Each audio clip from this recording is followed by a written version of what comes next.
ரசிக மணி என்றே சிறப்பிக்கப்பட்டவர்தான் டி.கே.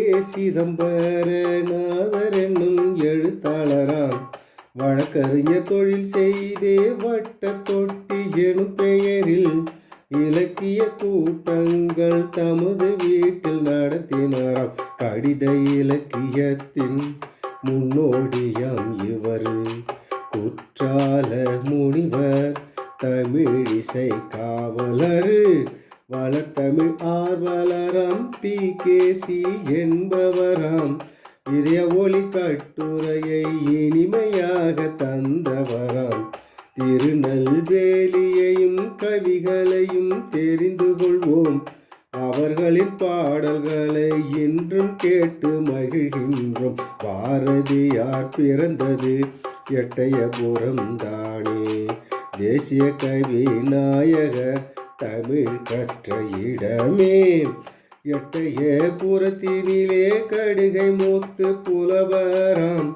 200 ஆண்டுகளுக்கு முன்பேதான் வாழ்ந்தவராம். வெங்கடேசுர எட்டப்ப ராஜாவை பற்றி பல பாடல்கள் பாடியவரும் இவரேயாம். சேவல பெரிதானே முக்கூடல் ஆகும். தாமிரபரணி நதியும் சிற்றாரும் கலக்கும். ரசிக மணி என்றே சிறப்பிக்கப்பட்டவர்தான் டி.கே. சிதம்பரநாதர் என்னும் எழுத்தாளராம். வழக்கறிஞர் தொழில் செய்தே வட்ட தொட்டி எனும் பெயரில் இலக்கிய கூட்டங்கள் தமது வீட்டில் நடத்தினாராம். கடித இலக்கியத்தின் முன்னோடியாம் இவர். குற்றால முனிவர், தமிழிசை காவலர். முக்கூடல் பல்லு என்பது பிரபந்தம் தெரியுமா? அதிலே ஒரு வரியை பாடினால் புரியுமா? ஆற்று வெள்ளம் நாளை வர தோற்றுதே கூறி, மழை பெய்யா இடத்தினிலே மழை பெய்வதை சொல்லிடுமாம்.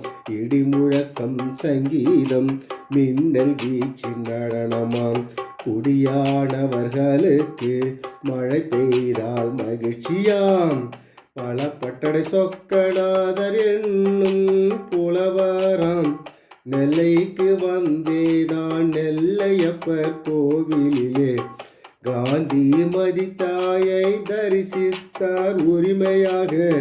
சுவாமியிடம் சிபாரிசு செய்ய வேண்டி முரண்டுகிறார். ஆண்டுகள் 300 ஆனது இது நடந்து. மதுரைக்கு பக்கத்தில் வாழ்ந்தவர் இவர்.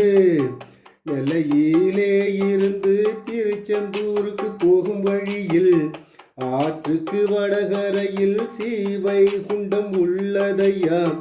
இந்த ஊர் பெருமாளை பிள்ளை பெருமாள் பாடினாராம். ஆற்றுக்கு தென்கரையில் ஆழ்வார் திரு நகரி உண்டாம். பூர்வத்தில் இதனை திருக்குருகூர் என்பர்.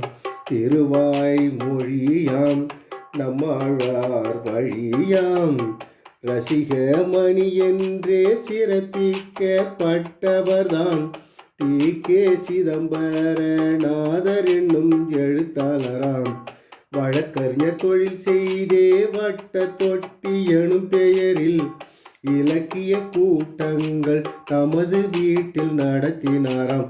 கடித இலக்கியத்தின் முன்னோடியாம் இவர். குற்றால முனிவர், தமிழிசை காவலர்.